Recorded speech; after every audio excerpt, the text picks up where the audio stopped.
Okay, let's get started. Now continue SAS.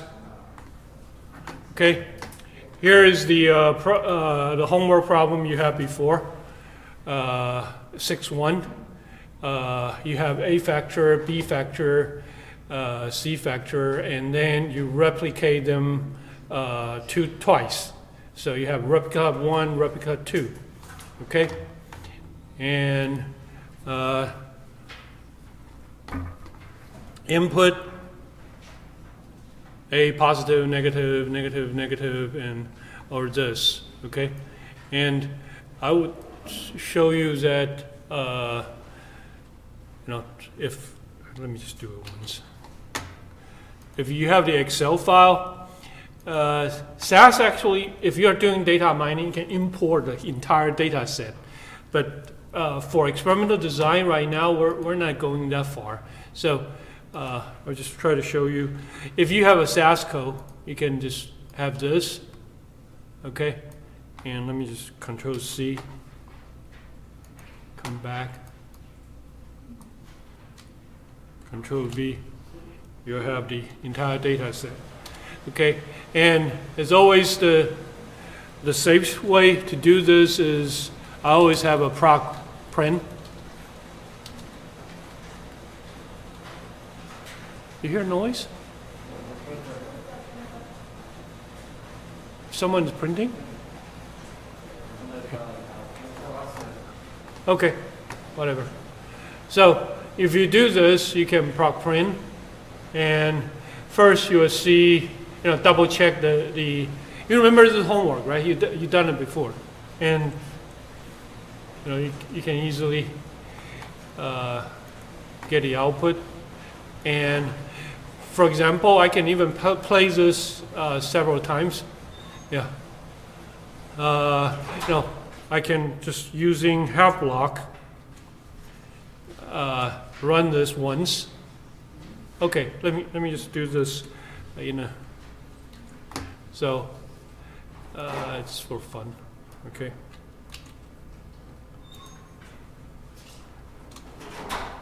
Okay, and then I'm gonna call this 6-1, and then I'm gonna call this data. This one I'll say 6-1 block 1, and then when you plot, and what I'm trying to do is this. Okay. And then to say that proc print run data equal to what? Equal to only this piece. Okay? And this will only run half of it. And then, you guys see what I did? Make sense to you? Okay.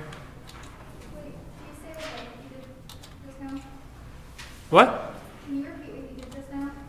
Okay. Originally, this is the whole full factorial design, right? And remember, when I run experiment, not in this case, but usually what is the intelligence I'm always looking for? As few trials as possible, right? So I'm saying, originally I have 8. I have 2 blocks, right? 2 replica. And I'm only using replica 1 and see what kind of output I get. And I can do this one more time and run this one more time. And this time, guess what I'm gonna do is get rid of 1, only keep 2. And then call this 6-2. Okay? And this part I'll just copy paste here easily. Okay? And now I'll call this 6-2. And data is using 6-2. And so you see what I'm doing now? Here here is running the whole experiment using 16 observation, right? Okay, so what will be always in your mind? I wonder if I can get the same significance, the amount of conclusions using only half. So I'll use the first half and second half and say, hey, I can get the same answer. So next time when I run this, I will say that, you know what, the observation, the resolution is good enough. You know, in other words, is that the distance from every subway station is so far apart relative to the local commute, so it's easily to tease those things out. Then if that's the case, then do I really want to run this many trials? So when I compare this, I'm basically said that, okay, oh, by the way, this one, because we get rid of the repetition, we don't have the error term. So you just basically need to compare your A term and B term. Remember we did that before? Using the sum of squares, small one, lump them into the error term, only identify the big term. You follow me now? Yeah. And so here, you know, my intention is to tell you that you already learned how to do this manually in Excel, and you understand why we're doing this. So take advantage of SAS. It's not just to say that, oh, I can use SAS to do something very labor intensive. I will use SAS basically to run a lot of tricks to see how things are going. Okay? That's the whole idea of doing this. Okay?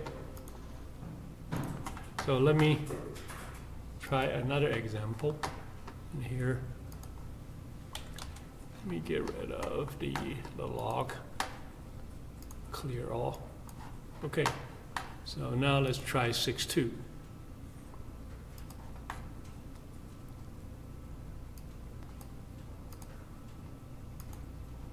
Okay, 6.2, I have 4 variable, right? And then proc GOM. And this one I'm just trying to show you that this and this, okay? What's the difference? Okay, let's time out for a second. Let me run one more. Okay. Control C, Control V. Okay. Look at this one. I have A, B, remember we counted before when we did the Excel. A, B, C, D, 4 factor, right? How many two-way interactions? A, B, A, C, A, D, C, D. We should have 6 two-way interaction, right? Right? Right? And then, oh, this one is running full factorial, or let me see. A, B, A, C, A, D. Yeah, this is 6. Okay, so 6 two-way interactions. How many three-way interactions? 4, right? So I have ABC, ABD, ACD, BCD, ABCD, right? So rather than writing that in such a complex format, we can just write A pipe, B pipe, C pipe, D pipe. That means what? This output and this output should be exactly the same. You guys follow me? You agree with me? Huh? So we can, well, for me, I'll show you what it is. You can double check yourself. Okay? But remember, when we run this, we say that, well, single observation, we're not going to have error term, right? And then what we said is what? We use that smiley face. We try to say, pull some stuff, use that as our error term. And then when we did that, we said we have a reduced model. And the reduced model here is basically said that what if we ignore B term, and then if you ignore B term, then you can have an output, okay? And the output, you also can have the residual, the error term, and then your prediction. And we call it your prediction y hat, okay? And once you have this residual, remember when we check the residual, what we want to check is your QQ plot, if they're normal, distributed, Shapiro-Wilks. So here, look at here, okay? Highlighted, the output data file is called RRR, okay? So here, I did not specify but you can if you want to. It's because this is the Factorial is the D4 data set, right? FAT. And this is the, based on what we have is data equal to FAT. And here data is equal to FAT. And you guys can, on this part, if you read a SAS manual, SAS will say that, oh, it's always the immediate data file you're using for investigation. But if you hate to read the manual and the SAS, everything, what you do is what? Get rid of this data equal to something and compare with data equal to something. And then say, hey, it's always related to the immediate one. You know that's the case. But then, if you do that, you guys see here, I have an error term. So I specify, okay, let me put a statement here. Statement, the error residual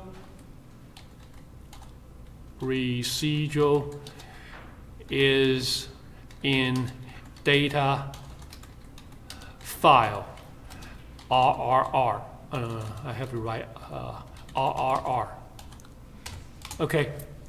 And if you don't trust me, you can just do this. I can have a proc print. But this time, when I do proc print, data equal to what? RRR. And remember how you guys get your RRR in Excel. You have your prediction, you use your Y value minus your prediction and get your RRR, residual term, right? So here, I'm just saying that I can print that out. Data equal to RRR, okay? And run, okay? Oh, by the way, run is a cheap sentence statement, so I'll do that from time to time to make sure that you can break them anytime. Okay? What I'm trying to say is this. Sometimes you have the whole program, right? You just do this. Run a little bit and see, oh, this one do this. Control V, put it back. And then, or you can do it this way, right? I said that I don't want to run that part. I only want to run this part. I only want to run this, and I only want to run the middle sections. You guys see what I did? It's kind of, I give you the whole code, right? But you can comment it. Only keep the part you want to run blue. So that way you can, it's kind of like play with it. Okay. What I'm trying to convince you is that what's the best way to learn how to write code? What's the best way to learn? Just play with it, right? When you did your Excel, you kind of like, I wonder if this will happen. Get rid of it, increase another error term, increase something, decrease something, see what will happen. I did the same thing here. As SAS, hey, try this, try that. Okay, so we have a full model, and then I have a ACD, this is a residual, this is a partial model, right? Originally I have A, B, C, D, right? And then I said, hey, those things related to B is not big, so we get rid of it. And now you can run this and see if the whole thing is normally distributed. And here is, finally, I have another model. This model is even smaller. This is the reduced model, which is what? I have A effect, C effect, D effect, AC interaction, AD interactions, right? You guys agree with me? This is the largest model. Everything's included. This is only 3 terms, ignore B. This is ignore, remember, let's count it. Before was 4 main effect, 6 two-way interactions, 4 three-way interaction, and 1 four-way interaction, totally 15 terms, right? And at the end, how many terms do we save, only use in that smiley face? A main effect, B, C main effect, D main effect, AC interaction, AD interaction, totally how many terms? Only 5 terms, means the rest of those terms will be used in the denominator as your what do you call that? As your error term, right? And people, can you do this over here again? See here, I can have another output. Okay, and output this time is called RRR4R. Okay, and this time this is what residual, the residual of this very small model, and then compare that, and then you can have your P equal to Y hat and R equal to residual. Oh, if you don't want to call that, you can say that Y equal to Y hat small. Okay. And okay, I can underline Y hat small, residual small, and then you can run this one more time. Proc univariate.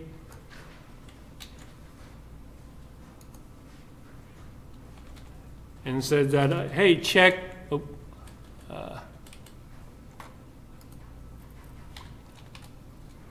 the residual. If it's normally distributed, is it good enough? But this time, people, which residual are you going to check? You're going to check RRR again?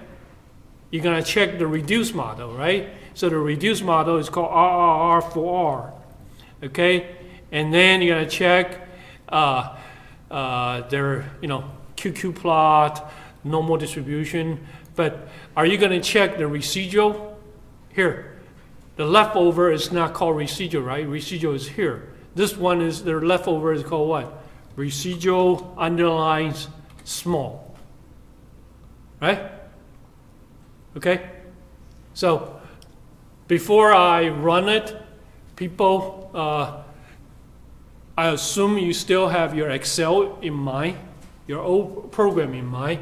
Remember, we have a program. Let's just say get rid of this. We don't use that options. Page size, no number. So we have number, we have date. It's today's date. Data, factorial design. Example 6.2. Title, factorial design. Completely randomized without replication. So one observation experiment. Input, ABCD, performance measurement is called rate. And then ampersand means what? ABCD rate. ABCD rate. Read until I have nothing to read, go to the next line. If I don't have this ampersand, I have to do what? Only this ABCD rate, I need to, immediately after this ABCD rate, I need to hit return.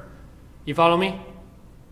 So, if I don't have ABCD rate with ampersand sign, I need to do this every line, how many number? A, B, C, D, rate. Okay?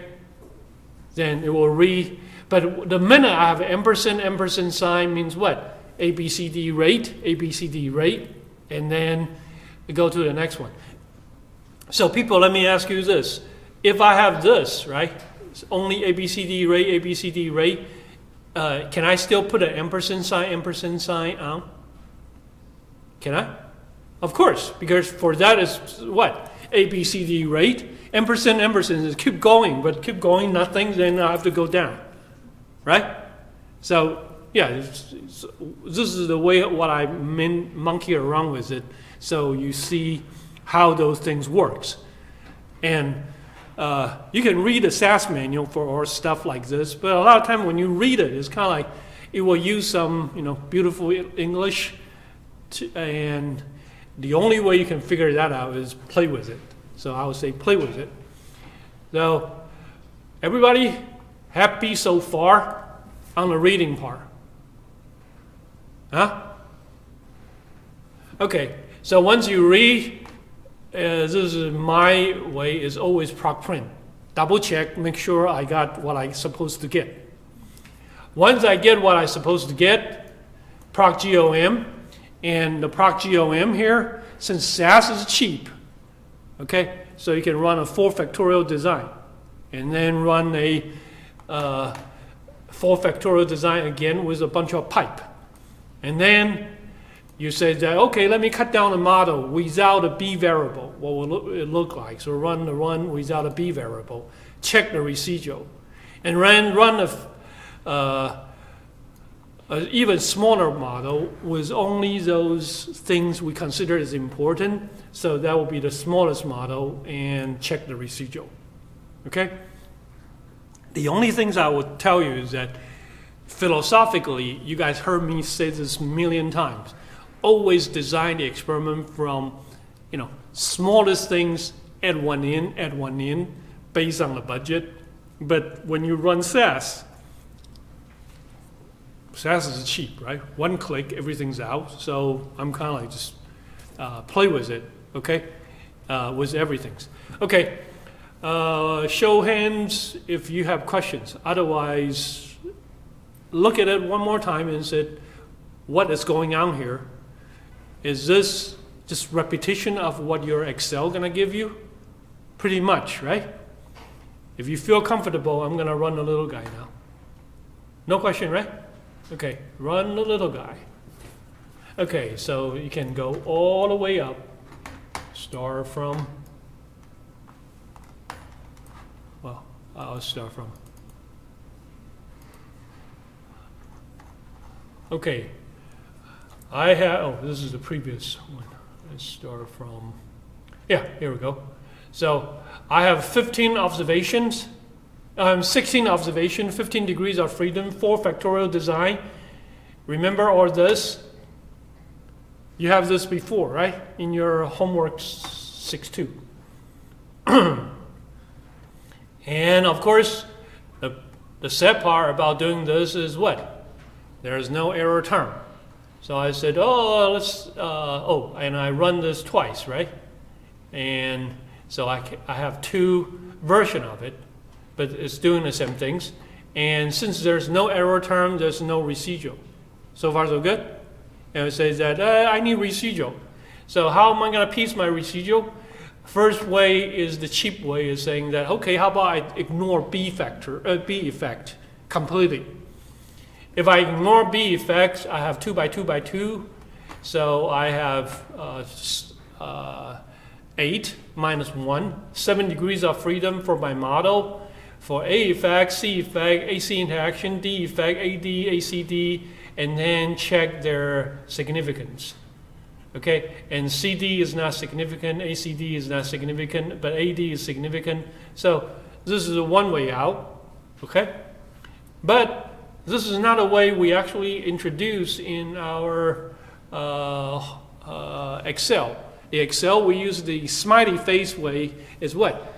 I have a middle part and say that which one popping out, and then based on the popping out one, we said, oh, your model really is, I'll come back 1 second, okay? So we have the model using, the popping out one is A term, C term, D term, AC interactions, AD interactions, and then we have the significant, and the rest of the degrees of freedom of those observations lump into your residual terms. So far so good? Remember we done that. So now here is the two things we check on our residual. One is using this full model, of course, the ACD model, and then we check your residual, okay, and say that does it look normal, the leftover term? Generally speaking, it's oscillating, nothing popping out, right? So it's probably normal. And here's a test. I think it's called. Look at a Shapiro-Wilks test. Cannot resist. P-value is not less than 0.05, so it's normal. Komarov-Smirnov, or goodness of fit test, okay, and also it's normal. So basically we said lump all the other stuff, use them, pretend they are local commute as residual, as normal, is pretty good. Okay, now we're doing the same things for the ACD model. Okay, check the residual. And you can run the residual again. Oh, I didn't do the test. And you guys can do it, right? You can proc univariate RO. What's wrong with this? Something is missing. Let me check the log. People see what's the problem? Okay. Okay, pop quiz. Anybody see anything missing here? How come I did not have the residual plot for the reduced model?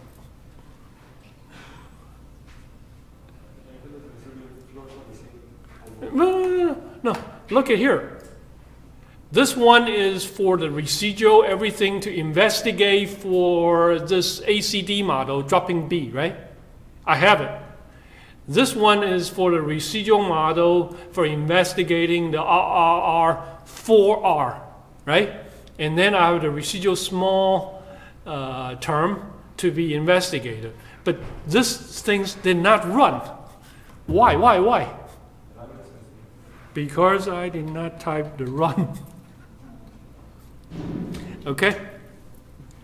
And I'll be honest with you, I mess up all the time. And how to prevent that happen? A lot of time, okay, this is a bad habit, okay, but I have it. To share with you my bad habit.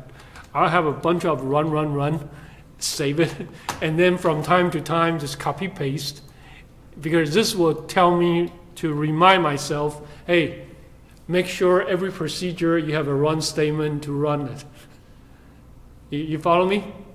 Yeah, this is kind of like abuse SAS, but yeah, I abuse SAS all the time. You're supposed to put run under every procedure, okay? But sometimes you kind of like, copy paste, play, and you forget. And once you forget what you do, might as well just Simon, double check. Do I have run here? Oh yeah, I don't have run here. Maybe I should add a run here. I should add a procedure. Oh, I have a run here. Okay, and I don't have run here. Okay, the extra run. Okay, not gonna hurt you because this is basically say run, but run what? No procedure. It's SAS will just say that, hey, you asked me to run what? Nothing to run. But the thing is that if you don't have a run for any of this, SAS is not going to run. So, this is my lazy Simon's approach of reminding myself, remember to double check, okay? Oh, one more, okay? From time to time, I'll save several versions. I'll say that save as, okay, 6.2. Usually, what did you use for saving for yours? Because after a while, you kind of like, you don't have any more name for the save. What I do is usually I'll do this, right? I'll say that November, today is what? 3rd, 2021. Okay? And that way, from time to time, I'll have different versions saved. And you guys know why? Especially when I work in the industry. Sometimes I play and get too excited and I mess up stuff. And once I mess up stuff and suddenly, how am I going to survive? I need to go back and say, at least I have a version before, still good. So from time to time, I'll save a version just in case. Okay, so we don't need this right now. I just need to show you guys what I just remember. I missed the run statement, right? So let's look at this. We're supposed to have a residual S. We should have a residual run. We should have a residual S run. So let's look at it. Yeah, I'm pretty sure. Yeah, see, we have a residual and we have a residual.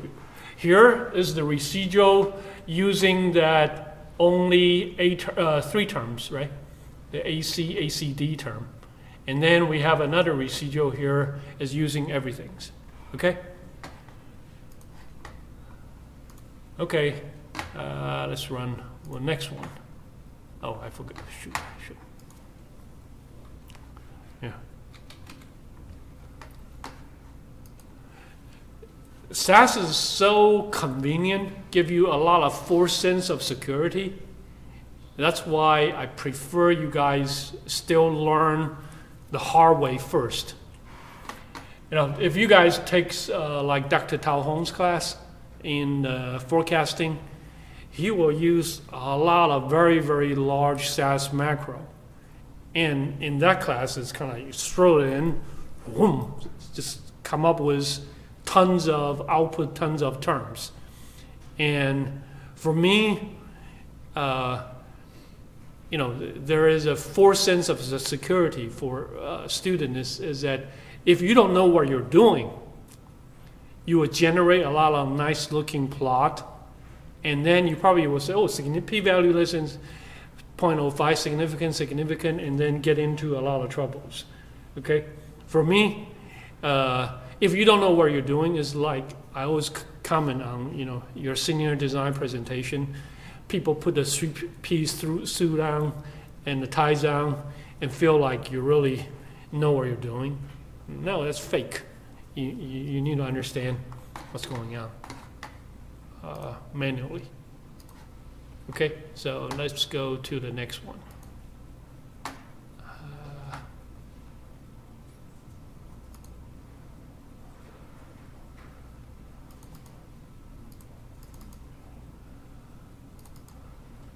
Let's do 6.6. Oh, see here? I just save one version, and this is the original version, so you can have different version to play with and look at it. Okay? Okay, on the 6.6, this time, okay, proc GOM, okay, and then the things we did here really is kind of like a response surface way in disguise, okay? So input A term, B term, but after we input A term, B term, I'll have the AB interaction term specify, called AB equal to A times B. And then I have A2, means A times A, means A square term, and B2 means B square term, okay? And after you do that, here, this is the important things you always do, okay? When you specify a bunch of, here, people, pay attention here. Those statements in 6.6, the part I highlight, usually is not there, right? Agree? we just input this and then cars and done. But if you create some new variable, one variable is called AB, A times B, one variable is A2, B2, put an output statement and says that, oh, those things, bring them out. Those are going to be used in our analysis, okay? And so when you do this, here are the two pieces. Here, I'm running a proc GOM, okay, just regular experimental design. Because I said it's regular experimental design because I have a class statement, right? I have class statement, so I have A is a class, B is a class, central station, and then I can do A pipe B. The minute I have pipe means what? I have interaction term, right? So this GOM. Hey, for people in the back, are you guys doing the same thing I'm doing, or you're Googling something else? No, I'm looking at the Okay. So you find the code, right? So this is just regular experimental design, but here is this. Yeah, let me put it down. 6.6. This data set. Let me put a statement here, and yeah, I can just do this. This data set is response surface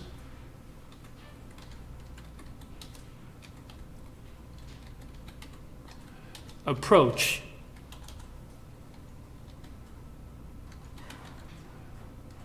since we have, let me write it. You know what, this is too long, so I'll do it this way. If you have a very, very long statement, this is the way how I do it. Okay, I'm going to be wordy here. So here, since we have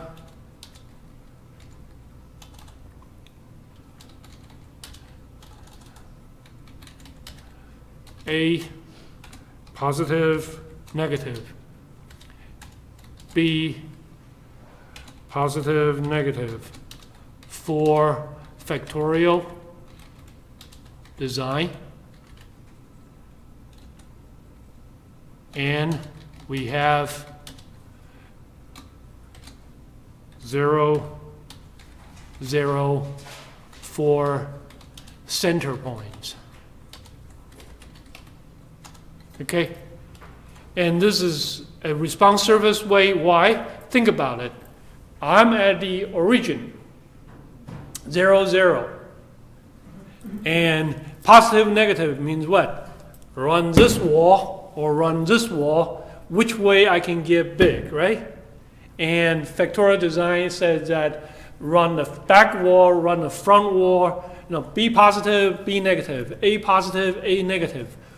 Is which way is big, which way is small. And then, of course, I can have the diagonal, positive, negative, negative, positive, to figure out the interactions. Everybody, this is a conventional, right? But to do that, I don't need a center point.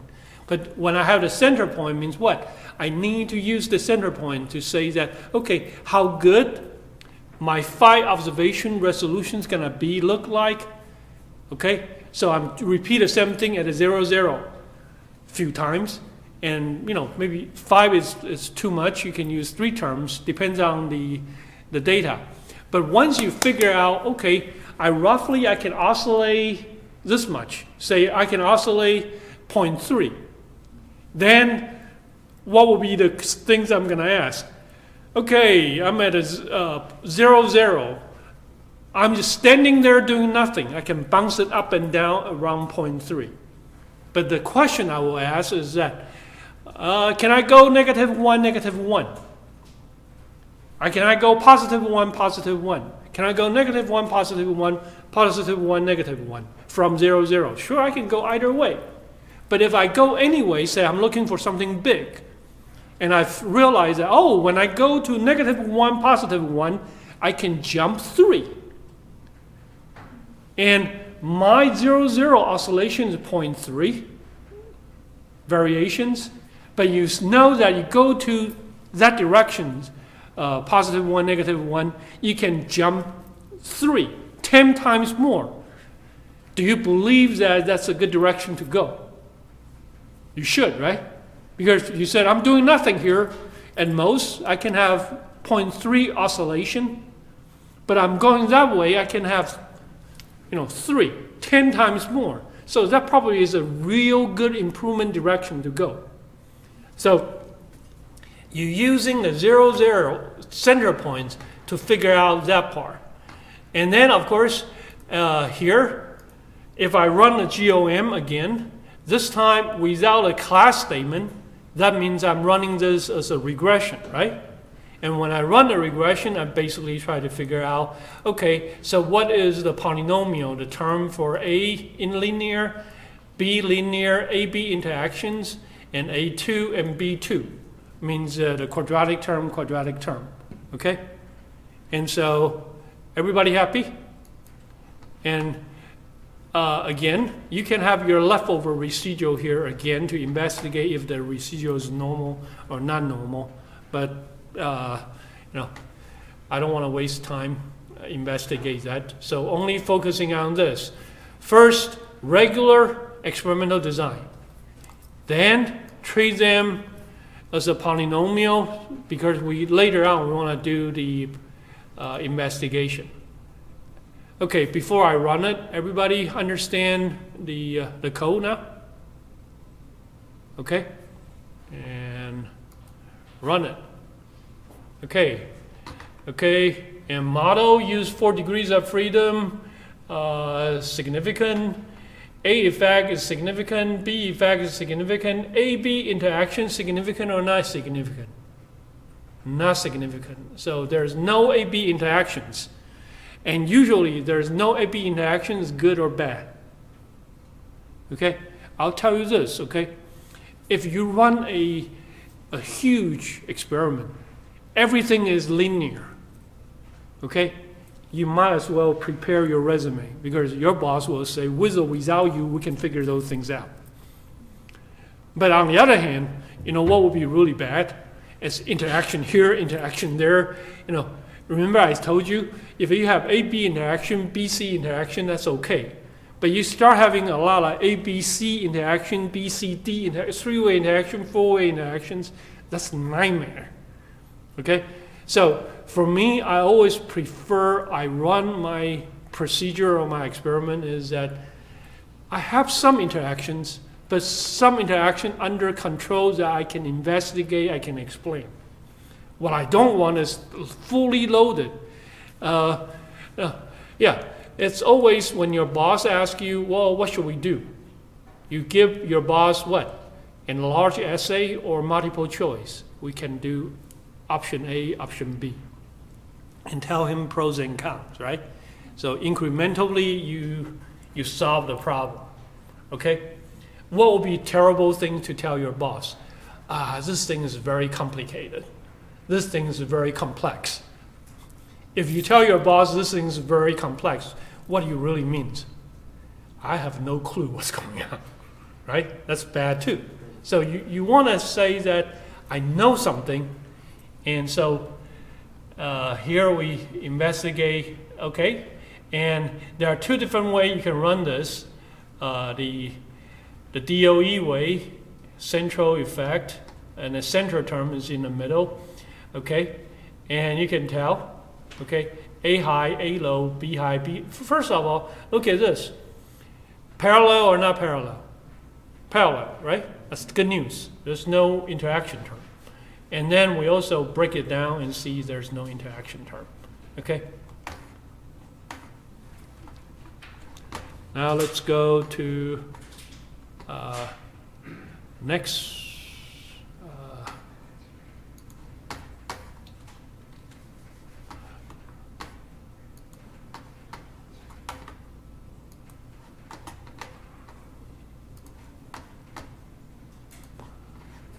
How likely you're going to abuse your SAS, later on in some projects?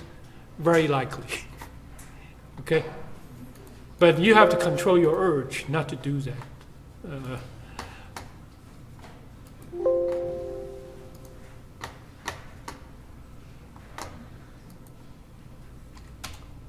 Okay, let me see. Let's go open. Okay, now let's go to the blocking. See if anything the blocking. Okay, so let's do the blocking. Okay,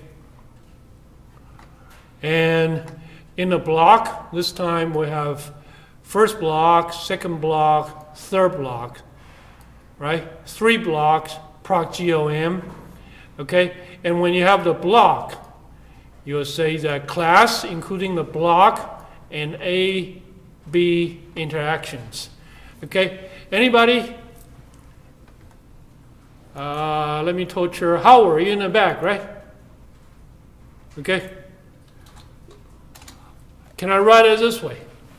Block, pipe A, pipe B.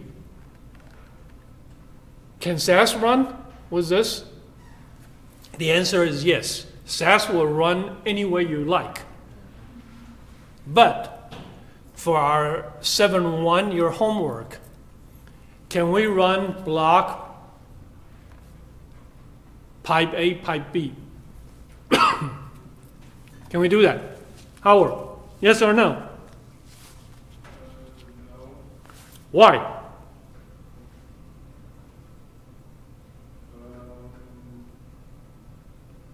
Because of the combination. It's getting close. Because if you put block in there, means that you can have block A, block B, block times A, block times B, means that you can have all kinds of interaction term between block and your A effect, block and your B effect. I can even have block A, B interaction, right? But remember in the experiment, what we did is why we have block. Young lady, what's the magic word? Why we use block? Save money. We don't have money, right? So we run it block by block. So the randomization is what? Is within block, right? Within block 1, I have 4 trials. I run the 4 trials. Who know how I randomize it? But I only have those 4 within blocks for A effect, B effect, A-B interactions. And then I said, okay, let me do the B again, randomization, and run the 2x2. And then block 3 interactions, run within the block 3, within the block. So in other words, have you ever let block interact with the A and B? Never, right? The randomization is not completely randomized, right? Block is what? It's what we're trying to do is save money, save time. Oh, I can do it in day 1 for random trial. Do it in day 2 for random trial. Do it in day 3 for random trial. Or I'm using in classroom 1 for random trial. Classroom 2, classroom 3. So block by block is what we use to divide and conquer to save time and save money. There is no such things as block A-B interactions. So if you put it there, guess what? You can run it. But when you run it, you're going to generate a lot of extra effect and extra terms. Why I'm saying this, I've seen this in people's dissertations and in stuff, and never get caught until the last minute defense. And I look at this and said, do you really have that? Is that they don't call it block. They call it, say, classroom or year or period or some terms. And I said, so is that period or phase or classroom, is that a block or is that a factor? And the students say, oh, that's a block. And I said, so how can you have this block interaction with some factors? So you treat it as a block or treat it as how you randomize it. And suddenly they realize that they made a mistake in one SAS code. But SAS will give you whatever you put it in. You're going to end up with what? a report, a capstone project, a senior project, you cannot defend. Okay? So, yeah, well, you guys can try it, okay? Run it. You will have the same things. It will have the output. So in other words, SAS is kind of like, whatever you want me to do, I'll run it for you. But at the end, you generate a report, basically is waste. And you cannot graduate because of that. Okay? This is, yeah. SAS is so convenient, SAS can hurt you. Okay, so now I have the block using 3. Okay? And then I have 1 degree for, I have 3 blocks, so two degrees of freedom, A effect, B effect, AB interactions. Okay? And I already explained it to you last time. One is sequential additive, the other one is, partial. But in this case, it's the same things for you to compare. Because added up, coming down, if you pull the blocks out, doesn't make any difference. But, okay, block effect is not significant. That's good news or bad news. Could be good, could be bad, but basically we're saying that classroom 1, classroom 2, classroom 3 doesn't make any difference. And then, no matter what, within classroom 1, classroom 2, classroom 3, A effect is significant, B effect is significant, AB interaction is not significant. Okay? Okay, so everybody happy with 7.1? Yeah? Okay. Yeah.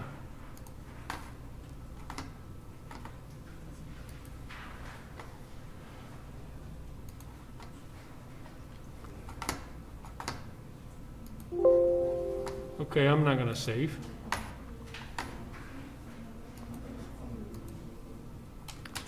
Okay, now let's run 7.2.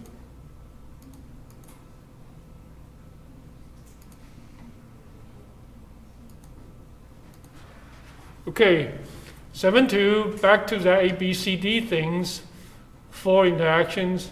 Yeah, I'm not going to run this. This looks pretty much like the same things. Oh, you want it? Okay, I'll take it. Say cheese. Okay. Okay, let's go to 7.3. Hey, you guys should feel comfortable, right? You've seen this, you've done this in Excel before. You've done the labor-intensive way. Now we're just...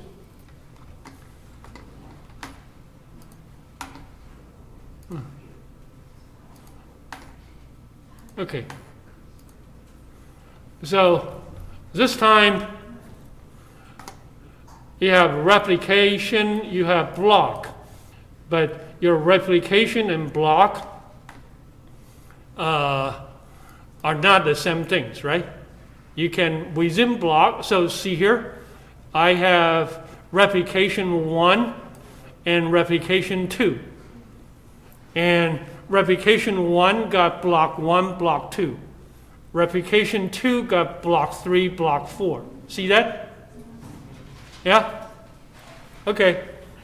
Okay, another questions. People, can I call this block 1, block 2 for replication 2? No, because the minute you name them as block 1, block 2, SAS will treat that as the previous block. Then you're in trouble. Okay? So this one is what? It's kind of like a hierarchical, right? Replication, rep 1, rep 2. Rep 1, under rep 1, you have block 1, block 2. Under rep 2, you have block 3, block 4. Everybody sees that? Okay, and then, if you want to monkey with this, you can also do the same things again. Trim half, use half of the experiment and do stuff, okay? And I'll tell you when this is very useful. How many of you plan to go to grad school some days? Yeah. in grad school, even law schools these days, for case review, they lump a lot of cases and stuff together. Okay, and a lot of time, before you do anything, your advisor probably will do what I said. Hey, fake it. Try different combinations and tell me what you suspect to see. To run this kind of, plug in some number and see if you can get a significance out and try different version. And say, what's the best case? What's the worst case? Can you have the significance for interaction or do you care? And when you kind of try different version, what you're really trying to convince your boss. You basically said that, worst case, I need 250 trials to finish this whole thing. The best case is 18 trials or 50 trials.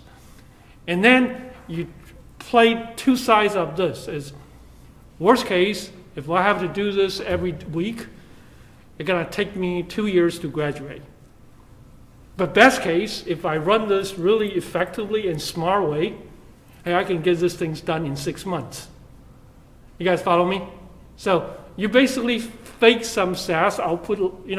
I can use some. You see, and I did it all the time, right?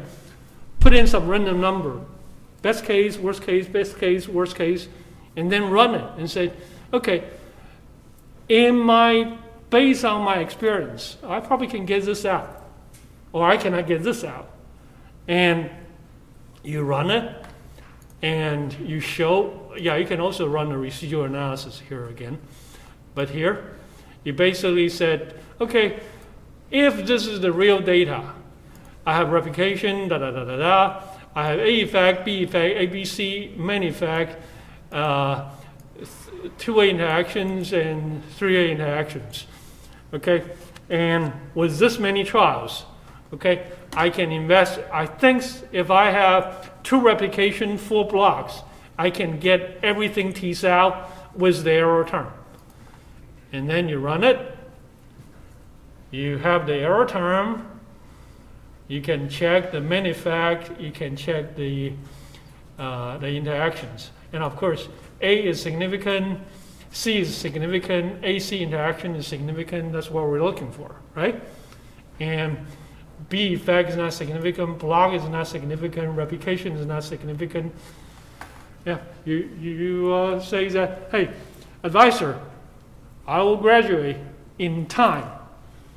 Okay, this is like what I talk about your project. Is that would you like to really have a project? Well, yeah. Well, what's the most important thing for your thesis or your projects? Get it done, right? You don't want to tell your boss there is an uncertainty about this. Would you like to have a master's degree takes 6 years, a PhD takes 10 years to finish? So you want to play with this and say, worst case, what can I prove? Best case, what can I prove? And using this kind of simulations is very convenient to show a bunch of possibilities. Okay? Okay, so let's go down to next one.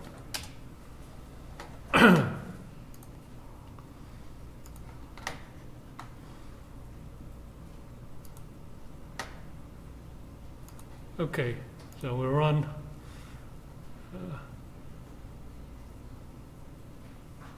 this is OR for the experiment, fractional factorial design.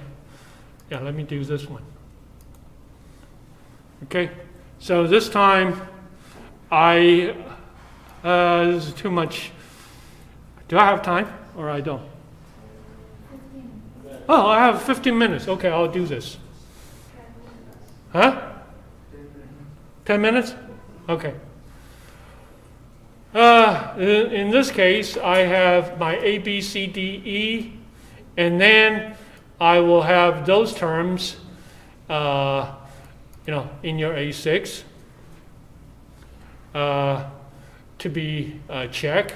Here, this time, first thing first, okay?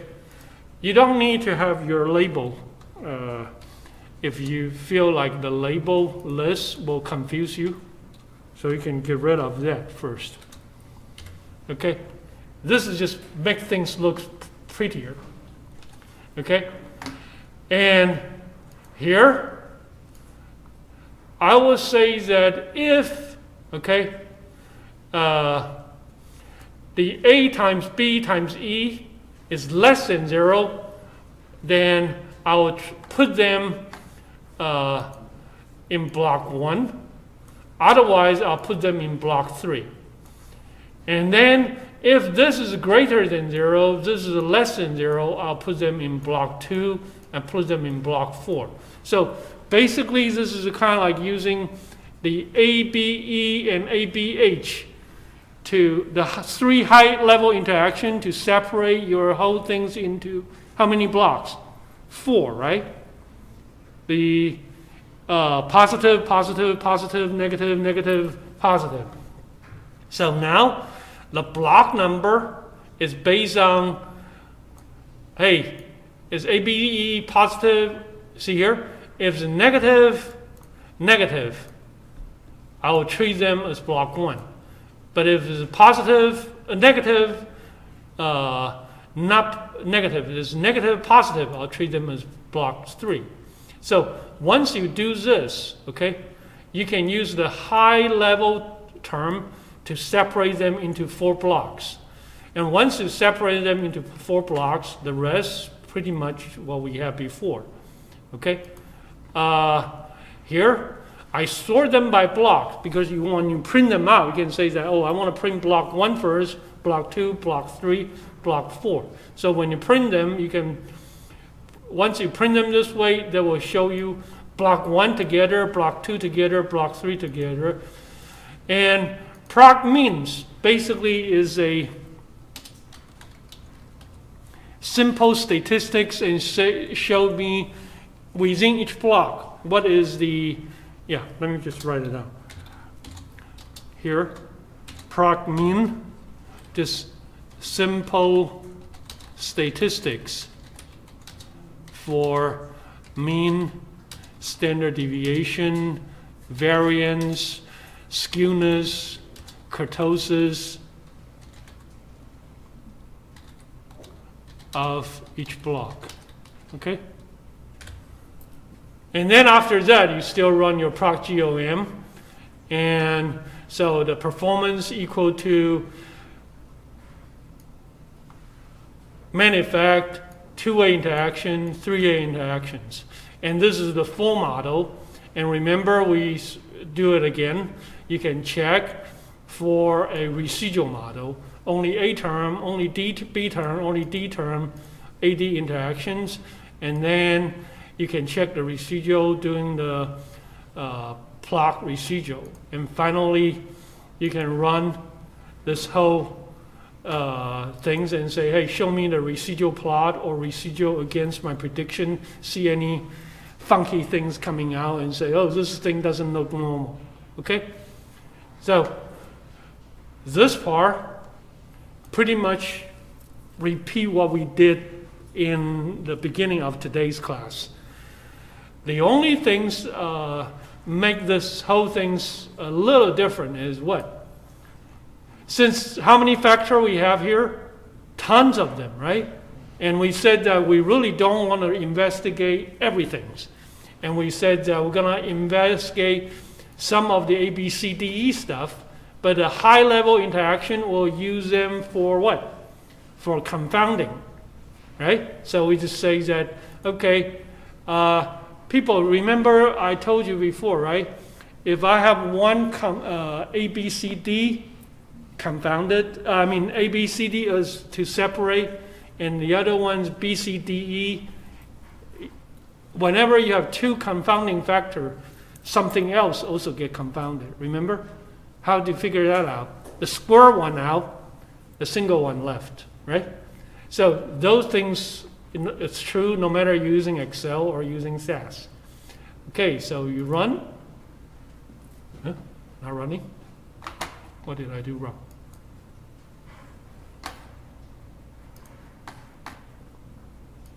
That's off.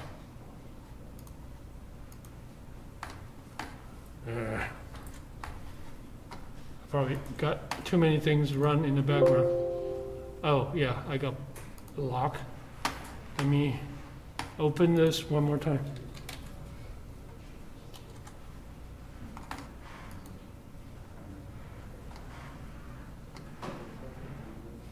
Okay.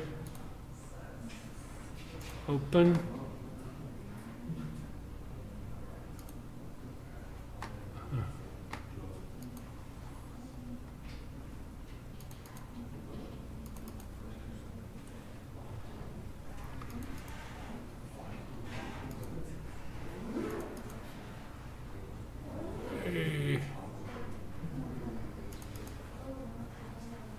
A6. Okay. So here's A6. We'll run it. Okay. And let me show you one by one. Okay. Here is the fractional factorial design. We break them into how many blocks? 4 blocks, right? And then A effect, B effect, all the variable, totally 31 degrees of freedom. Why? 2 to the A minus 3 is 2 to the 5 is 32. 32 minus the overall central station, I have 31 degrees of freedom. And then you can use the sum of square to figure out which term are the big one, right? So you find the key factor, and then we say we keep the 4. What are the 4? A effect, B effect, D effect, AD interactions, and the blocking effect. And once you do that, you will check the model is significant, the block is not significant, A effect significant, B effect significant. The rest, the 24 degrees of freedom, can be used for your error term. Okay? Yeah. So think about this. Okay, if you do this in Excel, probably take you 3-4 hours. But in SAS, click, click, and done. Yeah. Okay. Good luck on your exam.